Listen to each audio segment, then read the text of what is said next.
The soft hum of a guitar broke through the low murmur of the diner, a melody so hauntingly beautiful it stilled every restless hand and hushed every idle conversation. Seated on the makeshift stage was Solomon Reed, a tall, striking black man, his dark skin illuminated softly by the flickering neon sign overhead. His fingers danced effortlessly over the guitar strings, and his rich, resonant voice carried the weight of 1,000 untold stories. Across the room, the door swung open, and in stepped Eleanor Loring. Her golden hair, like a crown, framed her porcelain skin. She wore an ivory silk dress that glimmered faintly under the dim lights, every stitch speaking of wealth and privilege. Her very presence felt out of place in the small, unassuming diner. The whispers began almost immediately. Who is she? Did she take a wrong turn? She looks like she stepped out of a fashion magazine. And she's staring at him. Eleanor couldn't take her eyes off Solomon. She was drawn to him, not just for his talent, but for the raw honesty in his music, something she'd never encountered in her world of polished lies and fragile appearances. Solomon caught her gaze for a brief moment, his dark brown eyes meeting hers, and for a fleeting instant, the contrast between their worlds seemed to dissolve. What neither of them knew that night was how that spark would ignite a love so profound that it would shake the foundations of their lives.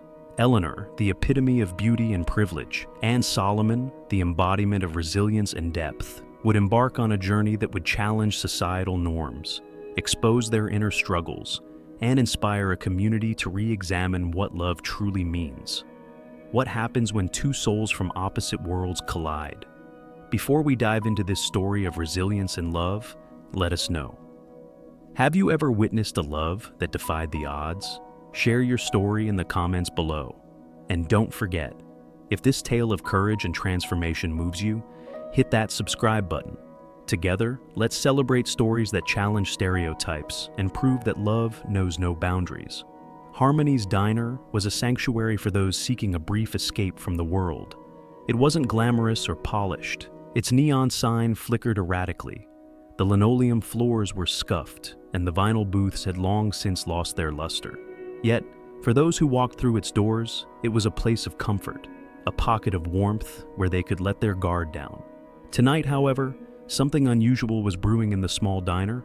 On the stage in the far corner, Solomon Reed sat perched on a wobbly stool, his guitar resting comfortably in his hands. His rich, soulful voice reverberated through the room, accompanied by the steady rhythm of his fingers gliding over the guitar strings. His music was more than melody.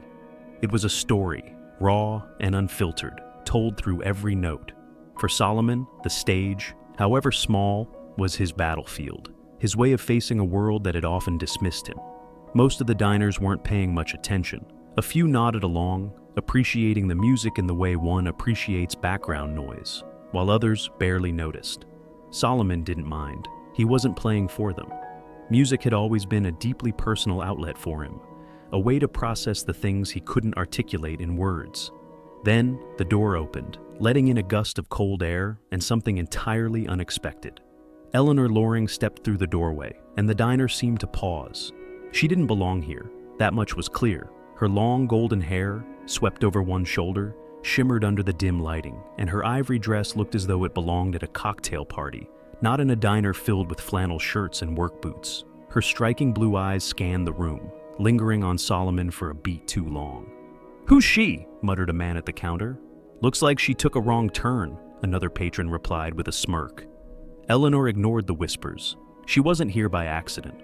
Passing by, she had heard the music, strong, raw, and arresting, and it had drawn her in like a magnet.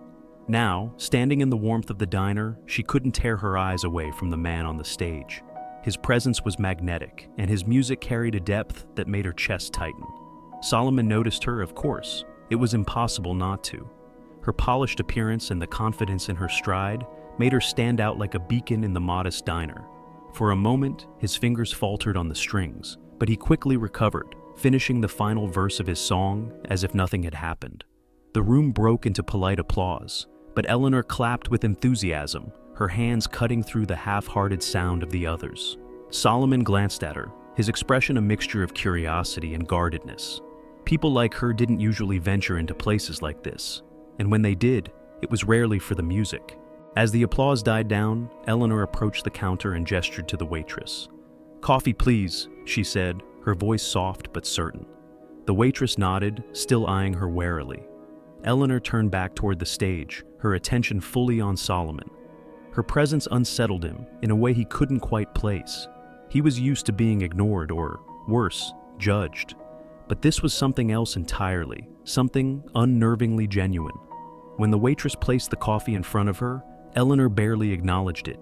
Instead, she took a few careful steps toward the stage. "Your song," she said, her voice cutting through the low hum of conversation.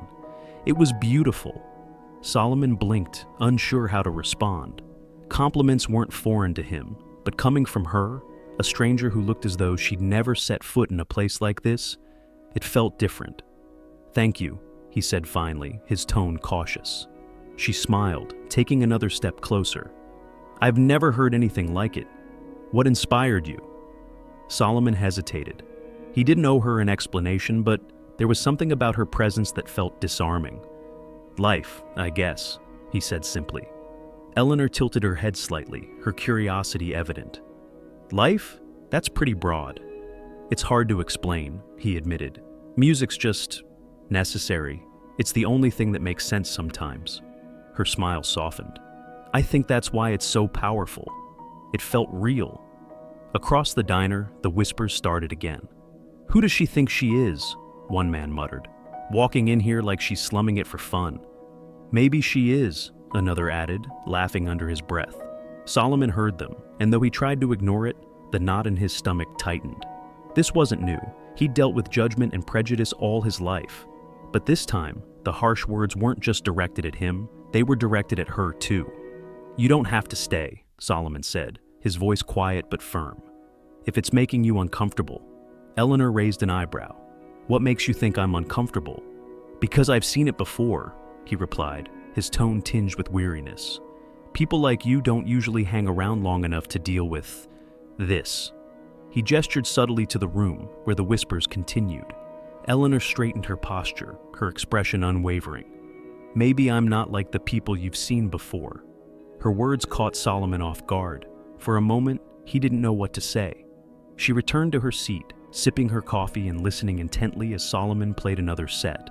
Despite the whispers and the occasional disapproving glance, she didn't budge. By the time Solomon finished his final song, the diner had thinned out. Eleanor remained, her gaze steady, her demeanor unshaken. As he packed up his guitar, she approached the stage once more. "Thank you for tonight," she said, her voice sincere. "Your music, it's unforgettable." Solomon nodded, unsure how to respond. "Thanks for listening," he said, his tone guarded but not unkind. She smiled again and slipped out the door, disappearing into the crisp night air. Solomon watched her go, his thoughts swirling. He didn't know why she'd come, and he didn't expect her to return, but something about her presence lingered, like the echo of a melody he couldn't shake. Outside, Eleanor paused on the sidewalk, her breath visible in the chilly air. She didn't know what had compelled her to enter the diner or to stay as long as she did. But something about Solomon's music, his raw talent, his quiet resilience, had left a mark on her. For both of them, this night was just the beginning of something neither could yet understand. A fateful encounter that would challenge everything they thought they knew about themselves, the world, and what it meant to truly stand for something. The days following that night at Harmony's diner were filled with questions Eleanor couldn't answer. She sat by the tall windows of her family's estate, staring out at the sprawling garden that had once brought her solace. But now, the beauty felt hollow. No matter how much she tried to distract herself, her thoughts kept returning to Solomon Reed, his music, his voice, the depth in his eyes as he spoke about life and the things that truly mattered. It wasn't just fascination. It was a quiet ache she couldn't ignore. In Solomon's world, she had seen something raw and real, something completely unlike the polished but soulless life she had always known. For Solomon, Eleanor's appearance at the diner had left an impression he couldn't shake. People came and went from his performances all the time, but she was different. She had lingered, listened, and looked at him as though she truly saw him, and that terrified him as much as it intrigued him. Their worlds were not meant to collide, and yet, just a week later, Eleanor found herself standing outside Harmony's diner once again. This time, She hesitated before pushing the door open. The murmur of conversation faded as she stepped inside, and the now familiar whispers began anew. "She's back? Guess she didn't get enough of her little adventure." Eleanor's cheeks flushed, but she kept her head high. Spotting Solomon at the counter, guitar case resting beside him, she made her way over. "Do you always attract this much attention?" she asked lightly, sliding into the seat next to him. Solomon looked up, startled, then gave her a small smile. "Only when someone like you walks in." His tone was playful, but his guarded expression betrayed his surprise. "I didn't think I'd see you again."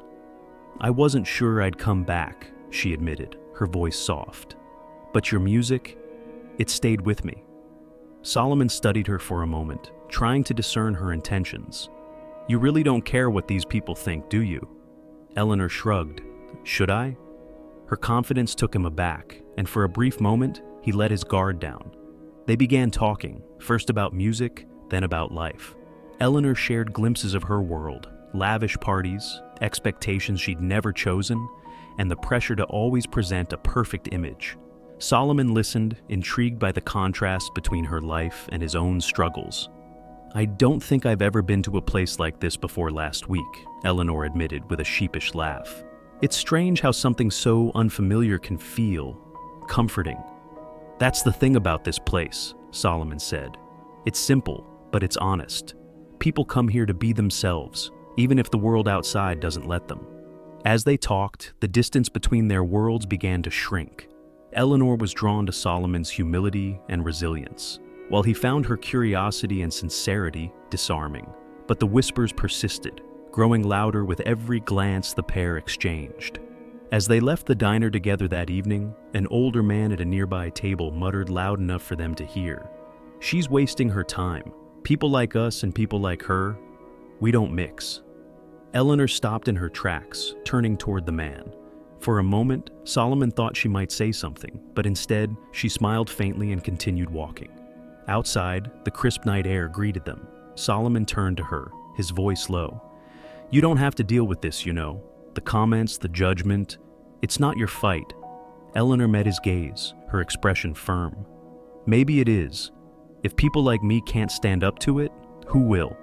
Over the next few weeks, Eleanor returned to the diner regularly. Each visit deepened the bond between her and Solomon, but it also drew more attention. Word spread through Brookhaven about the wealthy girl who seemed to be spending all her time with a penniless musician. At first, it was whispers. Then it became stares. Soon, the rumors reached Eleanor's family. One evening, Eleanor sat at the dining table with her parents in their grand estate. The clinking of silverware against fine china was the only sound until her father spoke, his voice sharp and controlled. "I hear you've been spending time in places you don't belong," he said without looking up from his plate. Eleanor froze, her fork halfway to her mouth. "I don't know what you're talking about." Her mother, Elizabeth, chimed in, her tone dripping with disapproval. "Don't play coy, Eleanor. People are talking about you, about some diner and a musician. Do you have any idea how that reflects on this family?" "It reflects on me," Eleanor said firmly, setting her fork down. "Not you." Her father's gaze finally lifted, cold and piercing. "Everything you do reflects on this family. You can't associate with people like that and expect there to be no consequences." Eleanor's stomach twisted.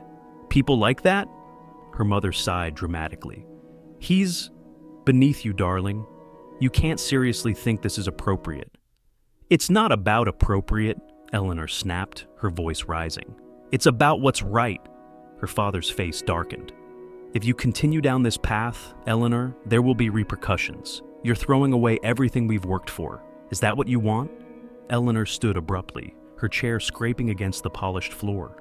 "Maybe I don't want any of this," she said, her voice trembling with anger. "Maybe I'm tired of pretending to care about things that don't matter."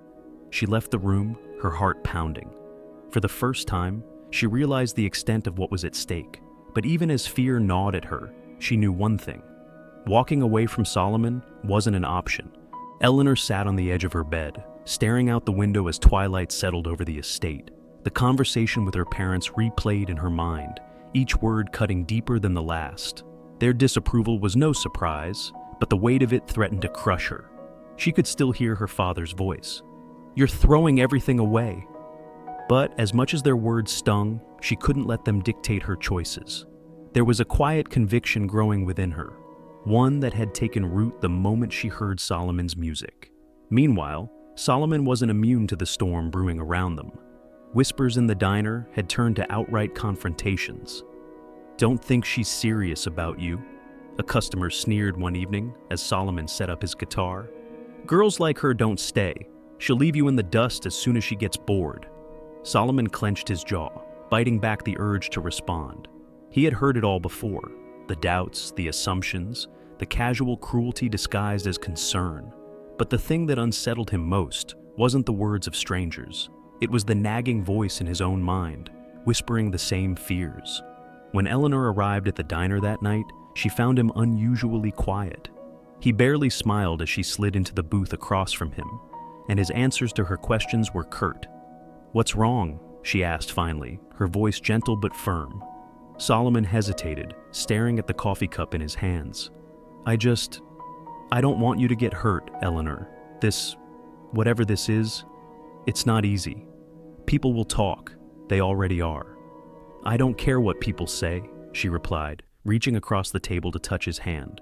"But you should," he said, pulling his hand away. "You have everything to lose, your family, your reputation, and I don't have anything to give you in return." Her heart ached at the resignation in his voice. "You're wrong, Solomon. You have more to give than anyone I've ever known." He shook his head. "You don't understand.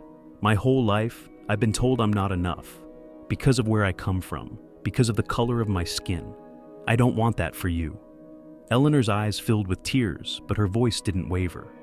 "I understand more than you think. My whole life, I've been told who I should be, what I should want, who I should love. But none of it feels real. You do. And I'm not walking away from that." Solomon looked at her, his guard beginning to crack. For so long, he had been braced against the world, certain that letting anyone in would only lead to pain. But in Eleanor's eyes, he saw something he hadn't allowed himself to believe in for years: hope. The weeks that followed were a blur of stolen moments and quiet conversations. Eleanor and Solomon began meeting outside the diner, exploring parts of Brookhaven that neither had paid much attention to before. They walked along the river, talking about their dreams and fears. Solomon shared stories of his childhood, of the teacher who had given him his first guitar, and of the nights he spent playing on street corners to make ends meet. Eleanor listened with rapt attention, amazed by his resilience. "You've been through so much," she said one evening as they sat by the water. He shrugged. "Everyone has their struggles, but not everyone turns them into something beautiful," she replied, her voice soft. Their bond deepened with each passing day, but so did the scrutiny. Eleanor's family had begun monitoring her movements, and the tension at home was unbearable. Her mother's sharp remarks and her father's cold stares left her feeling like a stranger in her own house. One evening, as she prepared to leave for another walk with Solomon, her father intercepted her in the grand foyer.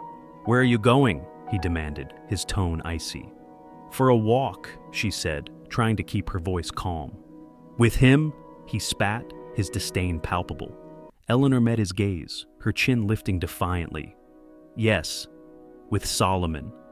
Her father's face turned red with anger. "Do you have any idea what this is doing to our family? To your mother? To me? People are talking, Eleanor. They're laughing at us." "Maybe they should be laughing at you," she shot back. "At least Solomon is honest. At least he doesn't pretend to be someone he's not." Her father's hand tightened around the banister, his knuckles white. "If you leave this house tonight, don't bother coming back." The words hit her like a punch to the gut, but she didn't falter. "If that's what it takes," she said quietly, "then so be it." She walked out the door, her heart pounding. The weight of her father's ultimatum threatened to crush her, but she refused to let it. She knew where she was going, and she knew who was waiting for her. That night, she found Solomon in the park where they had first shared their dreams. He could see the strain on her face the moment she approached. "What happened?" he asked, concern lacing his voice. "My father told me not to come back if I walked out that door," she said, her voice trembling. Solomon's expression darkened. "Eleanor, you didn't have to do this. You don't have to give up everything for me. I didn't do it for you. she said, stepping closer. I did it for me, for us, because I'm tired of living someone else's life. For a moment, neither of them spoke. Then Solomon reached for her hand, his grip firm and steady. If we're going to do this, he said, his voice low but resolute, we have to be ready for what's coming. It's not going to be easy. I'm not afraid of hard, she replied, her voice strong, and in that moment, they made an unspoken pact to face whatever lay ahead, together. Eleanor woke up to an unfamiliar ceiling, sunlight streaming through thin curtains that didn't quite reach the edges of the window. The air smelled faintly of coffee and old wood, a far cry from the rosewater and linen aroma of her bedroom at home. She was in a room above Harmony's diner, a temporary haven Solomon had helped her secure after she left her family's estate. For a brief moment, panic flared in her chest. She had walked away from everything she knew, her family, her comfort, her security. But as her eyes fell on the small nightstand where Solomon had left a note, "Take your time, I'll be downstairs if you need me." A wave of calm washed over her. Downstairs, Solomon was setting up his guitar for the lunch crowd.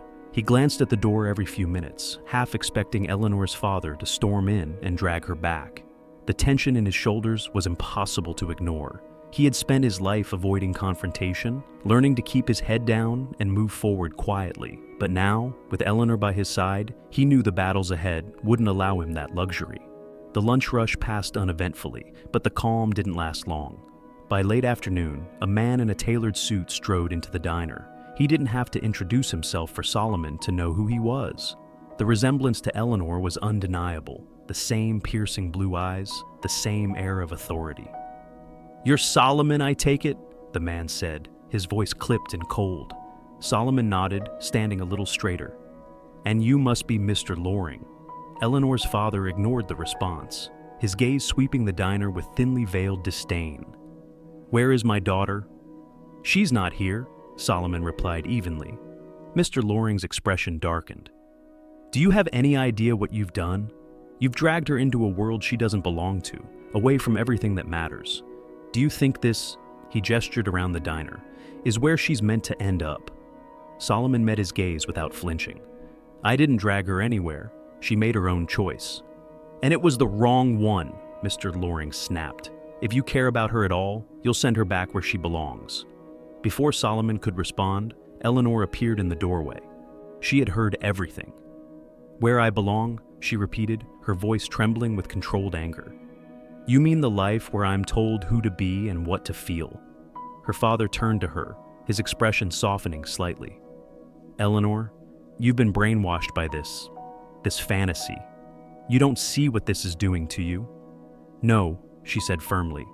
"You don't see what this has done for me. For the first time in my life, I feel like I'm living honestly." The tension in the diner was suffocating. Mr. Loring's face hardened as he realized he couldn't sway her. He turned to Solomon one last time. "This isn't over," he warned. "You're going to regret this." As Mr. Loring stormed out, Eleanor sank into a nearby chair, her hands trembling. Solomon knelt beside her, his voice low and steady. "Are you okay?" She nodded, though her eyes brimmed with tears. "I knew it wouldn't be easy, but I didn't think it would hurt this much." Over the next few weeks, the fallout from Eleanor's decision became increasingly difficult to ignore. Her parents cut her off financially, and the whispers in Brookhaven grew louder. She threw away everything for a musician? What's she going to do now? Work as a waitress? Eleanor tried to ignore the comments, but they wore on her. She found part-time work at a local flower shop, a job that paid just enough to cover her rent for the small apartment Solomon helped her find. It was a far cry from the luxury she was used to, but she refused to complain. For Solomon, watching Eleanor struggle was its own kind of torment. He was used to scraping by, but seeing her sacrifice so much for him filled him with guilt. He threw himself into his music, taking every gig he could find, no matter how small or exhausting. One night, after a particularly grueling performance at a dive bar, Solomon came home to find Eleanor sitting on the floor of her apartment, surrounded by papers. She looked up as he entered, her face pale and drawn. "What's all this?" he asked, gesturing to the scattered documents. "Bills," she said with a bitter laugh. "Rent, utilities, groceries. I'm just trying to figure out how to make it all work." Solomon knelt beside her, his heart aching. "Eleanor, You don't have to do this alone. We'll figure it out together. I know, she said, leaning into him, but sometimes it just feels so overwhelming. He wrapped his arms around her, wishing he could do more. The breaking point came a week later, when Solomon received a call from a prominent music producer. The man had heard Solomon perform at a small club and was impressed. He wanted to offer him a record deal, but there was a catch. "You've got real talent, Solomon," the producer said. "But the image, it's a tough sell. A guy like you, with your background, it's not what the industry's looking for." Solomon clenched the phone tightly, his jaw tightening. "What are you saying?" "I'm saying you've got to clean it up," the producer replied. "Cut ties with anything that might drag you down. And that includes your situation." Solomon hung up without responding, anger and despair swirling inside him. He knew exactly what the producer meant. When he told Eleanor about the call, her face fell. "What are you going to do?" she asked, her voice barely above a whisper. The tension between Solomon and Eleanor grew heavier with each passing day. Though they both fought to keep their spirits high, the weight of the world's judgment, financial struggles, and endless whispers began to take its toll. Solomon often stayed up late into the night, strumming his guitar in silence, the melodies carrying a sadness he couldn't bring himself to express in words.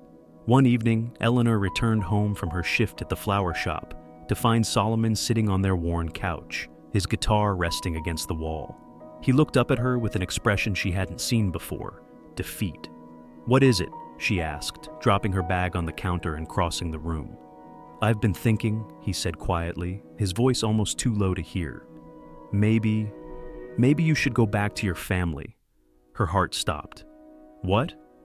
"You don't deserve this, Eleanor," he said, standing and pacing the small living room. "You gave up everything for me, your family, your future, your comfort, and for what? To struggle like this? To live with people staring at you like you've made the biggest mistake of your life?" She reached for his hand, but he pulled away, his voice breaking. "I can't watch you suffer because of me." Eleanor stared at him, her eyes filling with tears. "Do you really think I'd be happier back there? Do you think I'd trade what we have for a life that feels like a lie?" "I don't know," he admitted, his shoulders slumping. "But I know this isn't fair to you." "It's not about fair," she said, her voice trembling. "It's about love. And I love you, Solomon. I'd rather face 1,000 struggles with you than go back to a world where I'm just pretending to be happy." Solomon turned away, his hands gripping the back of the couch. "Eleanor, I don't know if I'm strong enough to keep fighting like this. Every time I think we're making progress, the world just pushes back harder, and I hate that you're caught in the middle of it." Eleanor stepped closer, wrapping her arms around him from behind. "We'll figure it out," she whispered. "We always do. But don't push me away. Don't let them win." For a long moment, he didn't respond. Then, finally, he turned to face her, his arms encircling her tightly. "I'm sorry," he murmured. "I just don't want to fail you." "You haven't," she said firmly, her voice full of conviction. "And you won't." Despite their resolve, the struggles continued. Solomon worked harder than ever, taking every gig he could find, no matter how small or grueling. Eleanor, too, picked up extra hours at the flower shop, often coming home exhausted but determined not to let it show. But the world seemed intent on testing them. One afternoon, as Eleanor was closing up the shop, her mother appeared in the doorway. "Eleanor," Elizabeth Loring said, her voice sharp and clipped, "we need to talk." Eleanor stiffened but didn't respond. Her mother stepped inside, her heels clicking against the tiled floor. "This has gone on long enough. You've made your point, but it's time to come home." "I'm not coming back," Eleanor said, her voice steady despite the lump in her throat. Elizabeth's eyes narrowed. "Do you have any idea what you're doing to this family? Your father is furious. Our friends are embarrassed. You're throwing away everything for a man who can't give you anything in return." Eleanor's hands clenched at her sides. "He's given me more than you ever could understand. He's shown me what it means to live honestly, to fight for something real. I'm not going to apologize for loving him."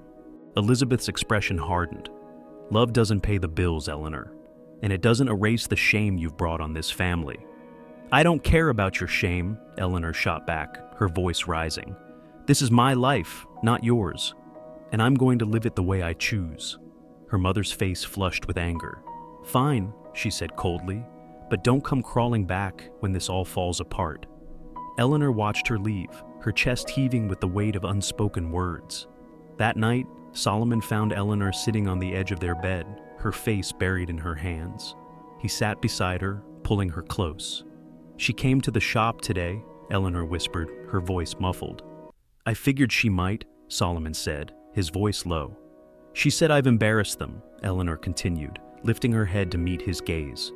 "That I've brought shame on my family." "You haven't," Solomon said firmly. "You've done nothing wrong." Eleanor shook her head. It hurts, you know, to hear those things from someone who's supposed to love me unconditionally." Solomon cupped her face in his hands, his dark eyes searching hers. "You're not alone, Eleanor. No matter what they say, no matter how hard it gets, I'm here. We're in this together." Eleanor leaned into his touch, drawing strength from his words. "I know, and I won't let them take that away from us." The weeks after Eleanor's confrontation with her mother passed in a haze of routine and quiet resilience. Both she and Solomon were learning to navigate their new reality, one where the weight of judgment was constant, but so was their commitment to one another. Yet, as strong as their love was, the cracks in their lives began to show.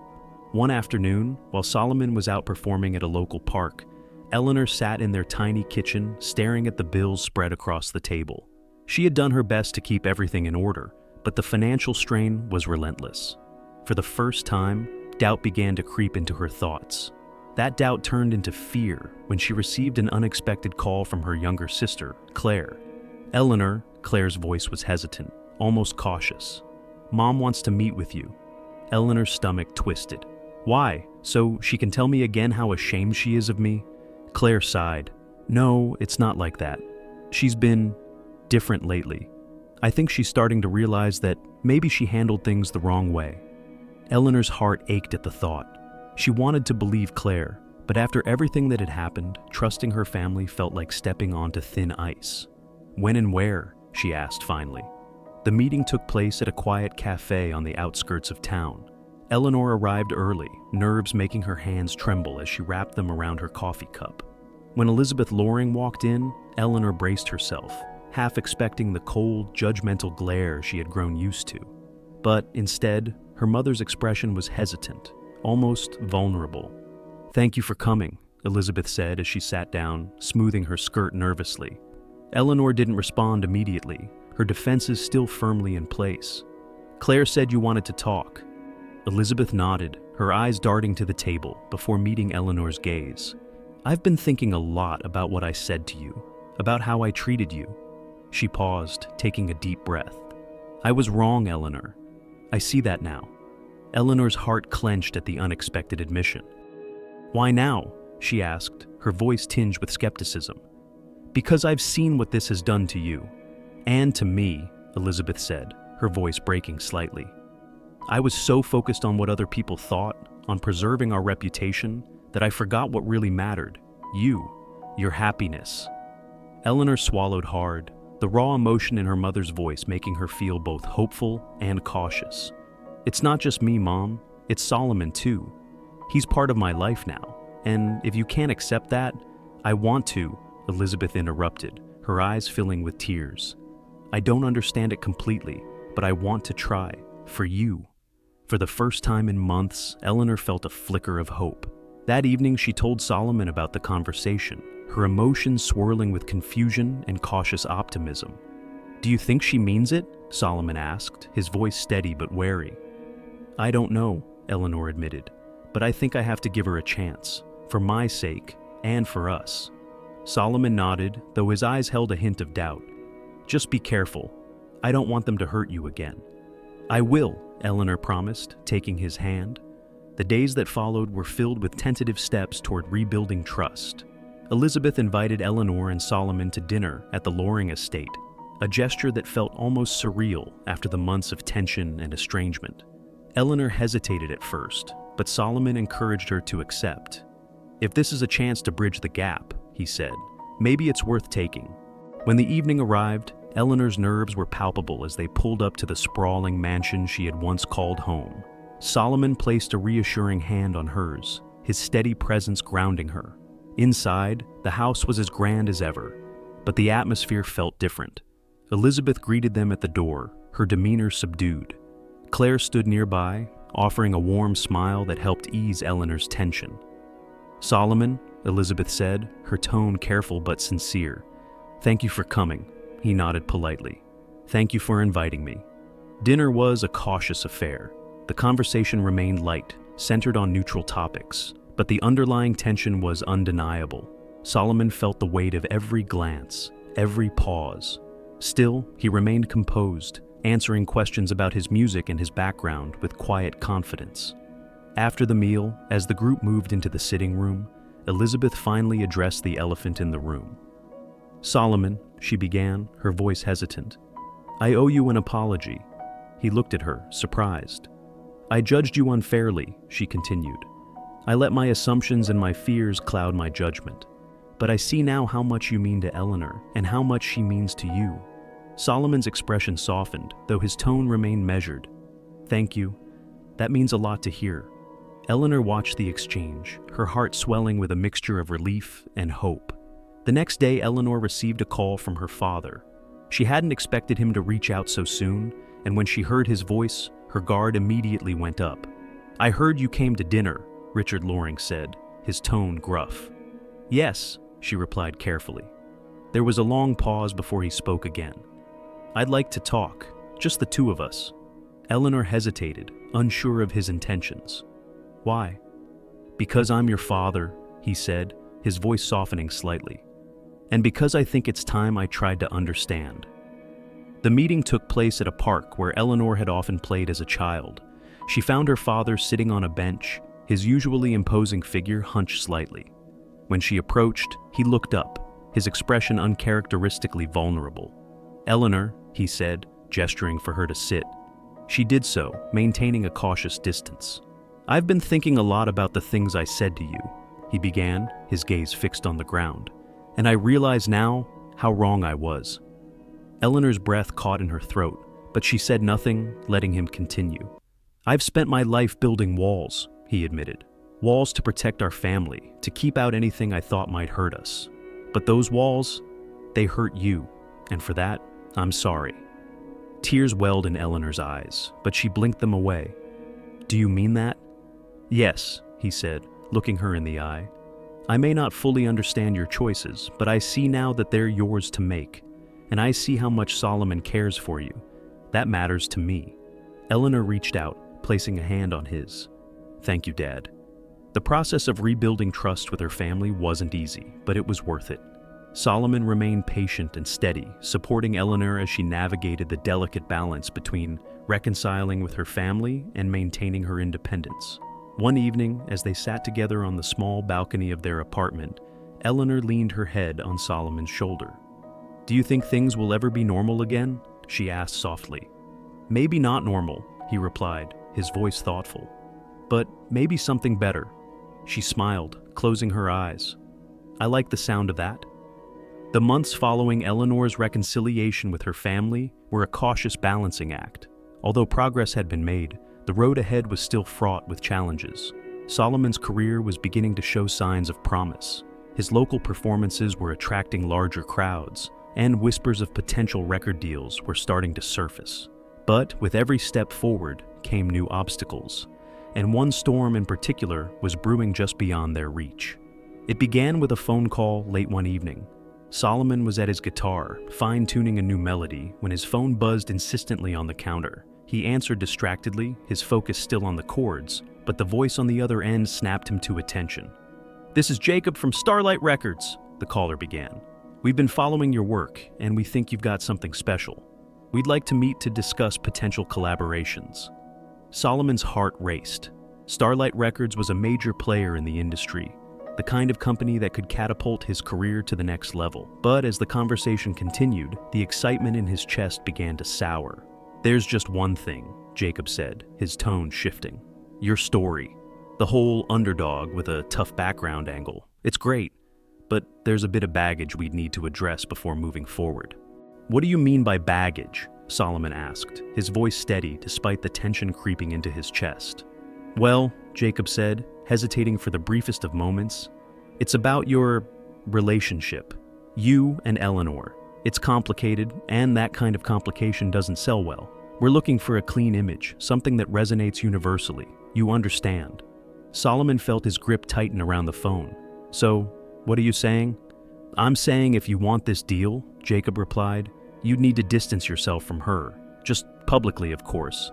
The optics don't work in your favor otherwise.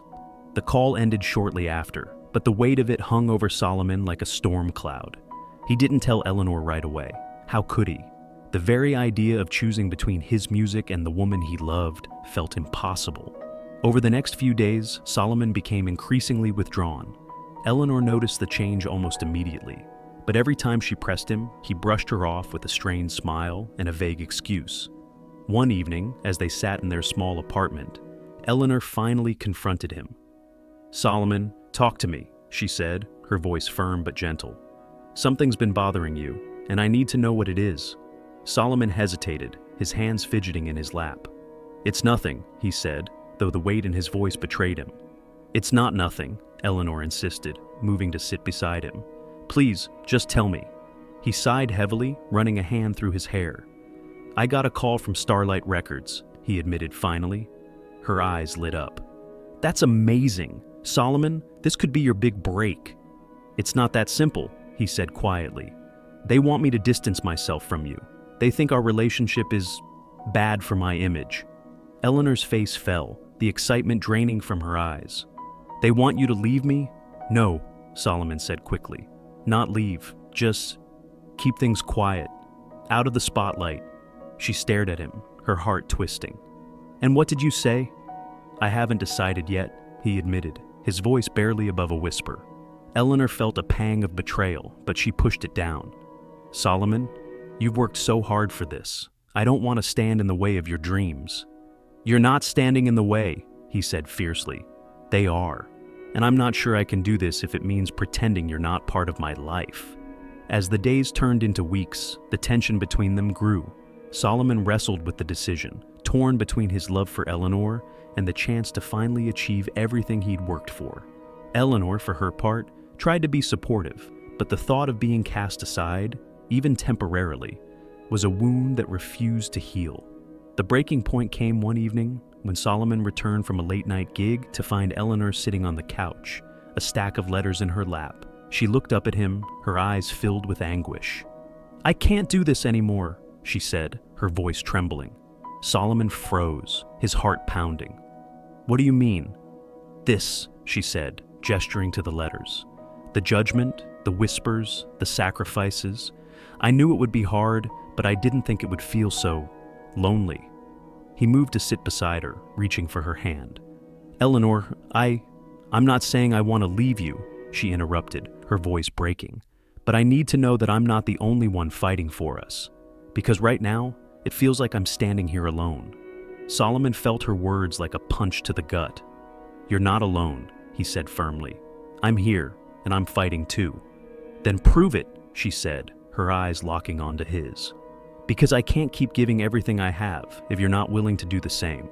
The conversation lingered in Solomon's mind for days. He couldn't lose Eleanor, not after everything they'd been through. But the weight of the Starlight Records deal loomed over him like a dark shadow, a constant reminder of the choice he would eventually have to make.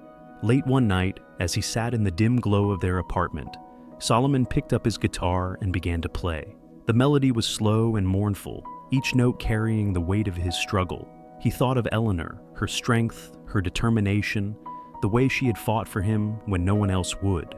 As the song took shape, he realized something. His music wasn't just about him. It was about the people who had lifted him up, who had believed in him even when he didn't believe in himself. And most of all, it was about Eleanor. He didn't need Starlight Records to tell his story. He just needed her. Solomon's decision didn't come easily, but it came with clarity. That night, as the melody of his song lingered in the quiet apartment, he realized he couldn't sacrifice Eleanor for the promise of fame. She was the anchor that kept him grounded, the reason he picked up his guitar every day. Without her, the music would lose its meaning. The next morning, he called Starlight Records. "I appreciate the opportunity," Solomon said, his voice steady despite the storm inside him. "But if working with you means hiding who I am and the people I love, then it's not the right fit for me." The silence on the other end of the line was heavy before the producer finally responded. "Are you sure about this, Solomon? You're passing up a career-defining opportunity." "I'm sure," Solomon replied. "I'll make it my way." After hanging up, he felt a mix of relief and dread. He had made his choice, but the consequences loomed large. When he told Eleanor what he'd done, her reaction surprised him. "You turned them down?" she asked, her voice filled with equal parts shock and admiration. "I couldn't do it, Eleanor," he said. "Not if it meant pretending you weren't part of my life." Tears filled her eyes as she wrapped her arms around him. "Solomon, you didn't have to do that for me." "I didn't do it for you," he said softly.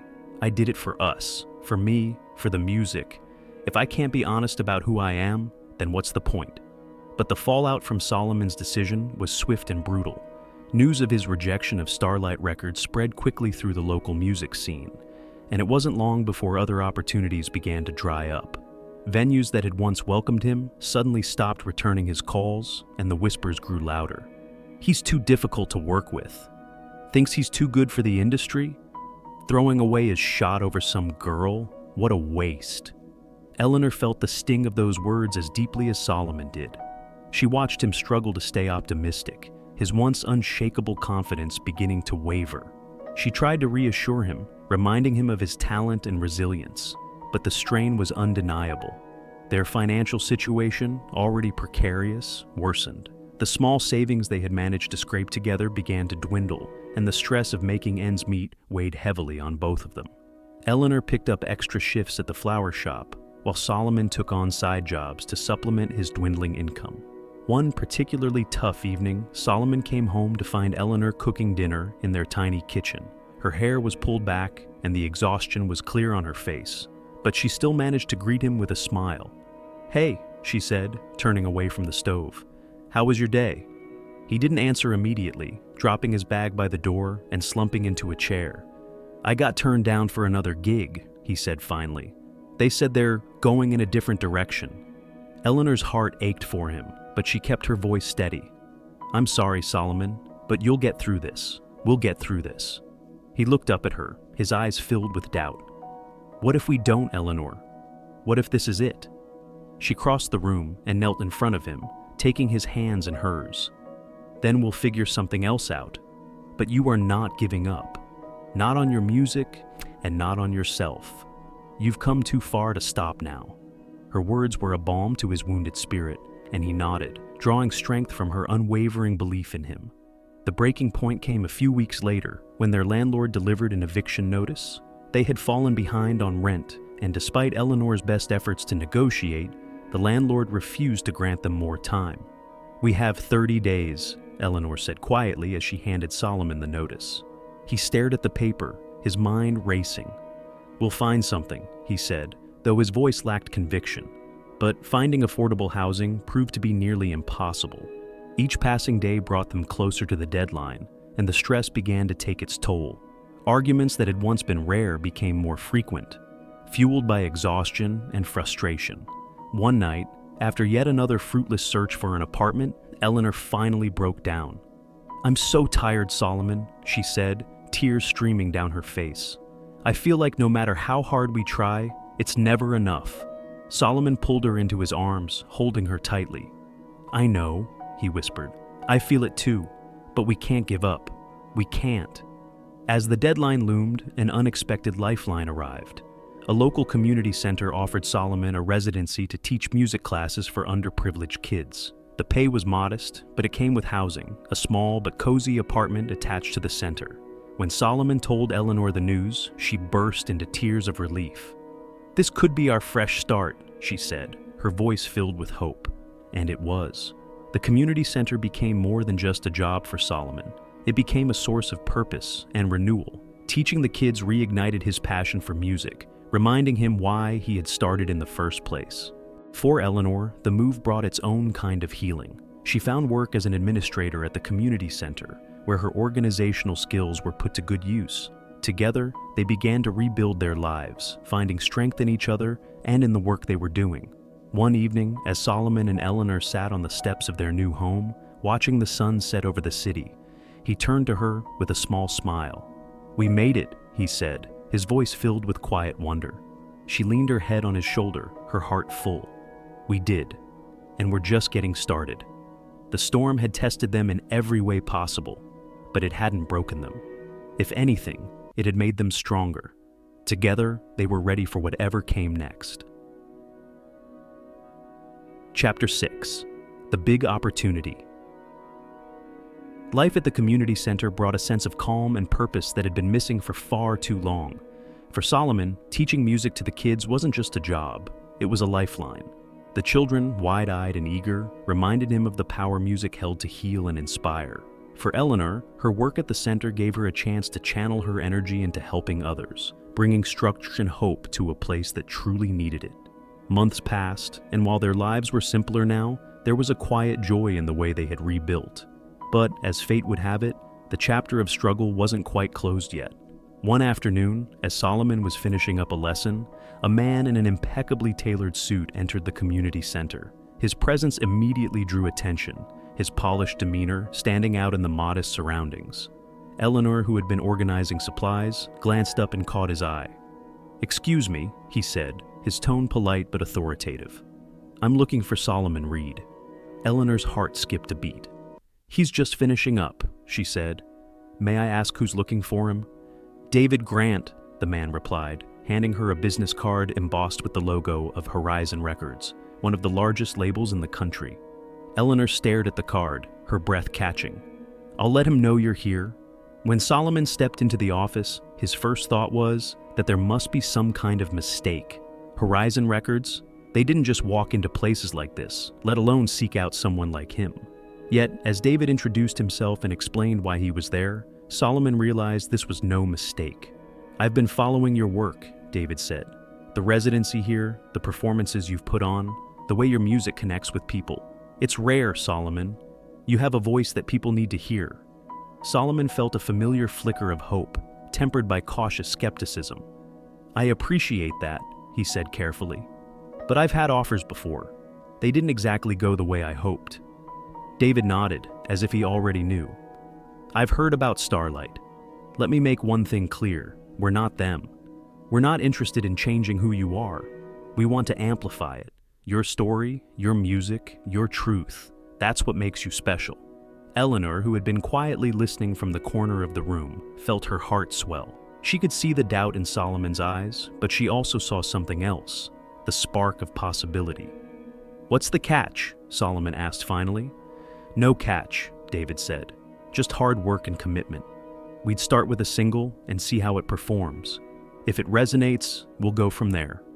The days that followed were a whirlwind of meetings and discussions.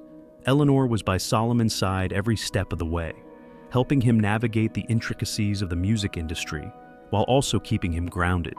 It was a delicate balance, embracing the opportunity without losing the essence of who he was. When the time came to record his single, Solomon poured everything he had into it. The song, titled Rise Again, was a deeply personal reflection on his journey, his struggles, his love for Eleanor, and the hope that had carried him through the darkest times. The studio was a world away from the small stages and community center classrooms he was used to, but as soon as he stepped up to the microphone, all the fear and doubt melted away. Eleanor watched from the control room, her chest tight with emotion. She had always known Solomon's talent, but seeing him in this setting, his voice filling the space with raw emotion, felt like watching him step into his destiny. The release of Rise Again was met with immediate acclaim. The song quickly gained traction on streaming platforms, its powerful message resonating with listeners across the country. Solomon's social media following exploded, and offers for live performances began pouring in. But with success came new challenges. The sudden attention was overwhelming, and both Solomon and Eleanor struggled to adjust to their new reality. Paparazzi began showing up outside the community center, and every aspect of their lives was suddenly under scrutiny. For Solomon, the pressure to maintain his authenticity while meeting the demands of his growing career felt like walking a tightrope.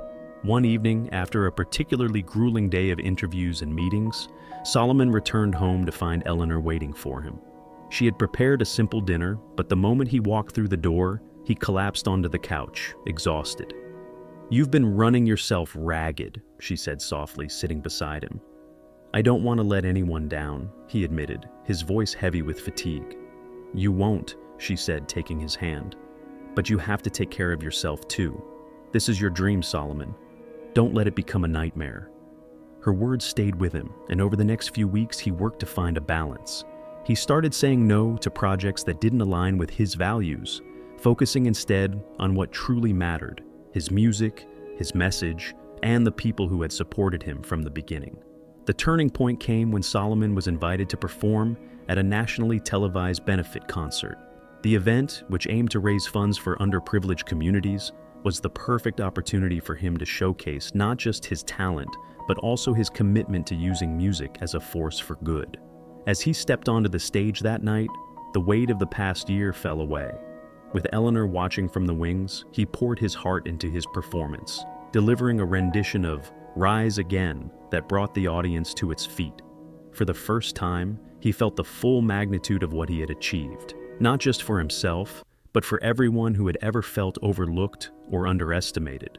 When the concert ended, the crowd erupted in applause, and Solomon stood on the stage, overwhelmed by the love and support surrounding him. He glanced toward the wings and saw Eleanor, her face radiant with pride. In that moment, he knew they had made it. Together. Chapter 7. The Transformation. The success of Solomon's performance at the benefit concert marked a turning point, not just in his career, but in his life. Overnight, he became a household name. Rise Again climbed the charts, and the offers flooding in were no longer just about him. They were about what he represented. Solomon's music had become a symbol of hope, resilience, and unity. For Solomon and Eleanor, this newfound success brought a mix of excitement and challenges. While they were grateful for the opportunities, the constant spotlight was an adjustment neither of them had fully anticipated. Every move they made was analyzed, every decision scrutinized. But through it all, they remained anchored by the love and determination that had carried them this far. The first major shift came when Solomon was invited to speak at a high-profile event on racial and social equality. The invitation wasn't just a testament to his music, it was an acknowledgement of his journey. Standing on a stage in front of thousands of people, Solomon spoke candidly about his experiences with prejudice, perseverance, and the power of love to transcend barriers. "I've been told my whole life that I didn't belong," he began, his voice steady but filled with emotion. "That I wasn't good enough because of where I came from or the color of my skin. But I'm here to tell you that those voices don't define us. What defines us is how we choose to rise above them." The audience hung on his every word, and as he concluded his speech, the room erupted in applause. For Solomon, the moment was about more than validation. It was about using his platform to inspire others to believe in their own worth. Meanwhile, Eleanor found her own calling in the wake of Solomon's success. Inspired by the work they had done at the community center, she began organizing workshops and events aimed at bridging divides in their community. Her efforts didn't go unnoticed, and soon she was being approached to expand her work to other towns and cities. At first, the attention was daunting. Eleanor had always considered herself more of a behind-the-scenes person, content to support Solomon from the shadows. But as she stood before a room full of young women at her first workshop, sharing her story of courage and self-discovery, she realized that her voice had power too. "It's easy to let fear dictate your choices," she told them. "But the life you truly want is on the other side of that fear, and I promise you, it's worth fighting for." The workshop ended with a standing ovation, and as Eleanor looked out at the sea of faces, she felt a sense of purpose she hadn't known she was searching for. Despite their growing influence, Solomon and Eleanor remained grounded. They continued to live simply, investing their time and resources into projects that aligned with their values. Together, they launched the Rise Again Foundation, an initiative dedicated to providing opportunities for underprivileged youth to explore music and the arts. One of the foundation's first major projects was the creation of a scholarship program for aspiring musicians. Solomon took a hands-on role, mentoring the scholarship recipients and sharing the lessons he had learned along the way. "Your talent is only part of the equation," he told them during a workshop. "What sets you apart is your heart, your ability to connect with people and tell your truth. That's what makes music powerful. Eleanor, meanwhile, worked tirelessly to ensure the Foundation's initiatives were accessible to communities that needed them most. She traveled frequently, meeting with educators, local leaders, and families to understand their needs and tailor the programs accordingly. As their influence grew, so did the ripple effects of their work. The town of Brookhaven, once a place of judgment and division, began to change. Inspired by Solomon and Eleanor's story, residents started coming together in ways they hadn't before. Businesses that had once turned their backs on Solomon now hosted events to support the Foundation. One evening, as Solomon performed at a community event in Brookhaven, he noticed familiar faces in the crowd, people who had once whispered about him, and Eleanor now clapping and cheering. Among them were Elizabeth and Richard Loring. After the performance, Solomon approached Eleanor's parents, his heart pounding. "Thank you for coming," he said, his voice careful but sincere. Elizabeth smiled, her expression warm. "We wouldn't miss it," she said. "You've done something truly remarkable, Solomon." Richard stepped forward, extending a hand. "I was wrong about you," he admitted, his voice gruff but genuine. "You've proven yourself in ways I didn't think were possible, and for that, I owe you an apology." Solomon shook his hand, the weight of the moment sinking in. Forgiveness had been a long journey, but it was moments like this that made it worth it. That night, as Solomon and Eleanor sat together on the porch of their modest home, they reflected on how far they had come. "Do you ever think about where we started?" Eleanor asked, her voice soft. "All the time," Solomon replied, his gaze fixed on the stars. "Sometimes I still can't believe we made it through." Eleanor smiled, resting her head on his shoulder. "I think we did more than just make it through. We built something beautiful. Together." Solomon nodded, a quiet sense of fulfillment settling over him. "And we're just getting started." The world had changed for Solomon and Eleanor, but the essence of who they were remained the same. Their lives had become a symbol of perseverance, a story that inspired others to rise above prejudice, struggle, and fear. Together, they built something greater than themselves. The Rise Again Foundation expanded rapidly, touching communities far and wide. Scholarships, music programs, and mentorship initiatives carried their vision forward. The Foundation's centerpiece was the Reed Loring Academy of Creative Excellence, a place where young musicians and artists from underprivileged backgrounds could thrive. During the Academy's grand opening, Solomon stood on the same grounds where his humble performances had once been dismissed. As he spoke to the gathered crowd, his voice carried the weight of his journey. "This is more than a building," he said. "It's a testament to what's possible when love, hope, and determination come together.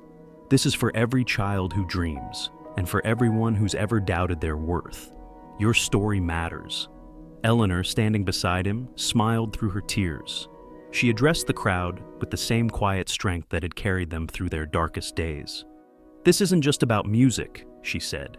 "It's about breaking barriers, building bridges, and creating a world where everyone feels they belong." As the years passed, the Academy flourished, and Solomon's music continued to resonate globally. Songs like "Rise Again" became anthems of hope, played at marches, graduations, and moments of collective triumph. Eleanor's workshops transformed into international movements, fostering understanding and unity in divided communities. But amidst their accomplishments, they never forgot their roots. They continued to live modestly, their focus always on the people they could help. One evening, as they sat on the porch of their home, Solomon watched the lights of the Academy in the distance. The faint hum of a student's guitar floated on the breeze, reminding him of his own early days. "Do you think they'll remember us?" he asked, his voice soft. Eleanor leaned her head on his shoulder. "They'll remember what we stood for," she said, "and that's more than enough." Solomon smiled, holding her hand tightly. They didn't need monuments or accolades. Their legacy was alive in the lives they had touched, the dreams they had nurtured, and the love they had shared. At a celebration of the Academy's 10th anniversary, a young student stood on the stage, her voice trembling with emotion. "I grew up in a world that told me I couldn't," she said. "But because of the Reed Loring Scholarship, I now know I can. Thank you for showing us all what's possible." Solomon and Eleanor sat in the front row, tears in their eyes. As the girl played the opening chords of "Rise Again," They realized their story had become something far greater than themselves. They had built a legacy of love, courage, and unshakable hope, a reminder to the world that no matter the odds, anyone can rise. Thank you for joining us on this emotional journey. If this story moved you, inspired you, or made you think, we'd love to hear your thoughts in the comments below. Don't forget to like, share, and subscribe for more stories that touch the heart and open the mind. Until next time, remember, every story has the power to make a difference, yours included.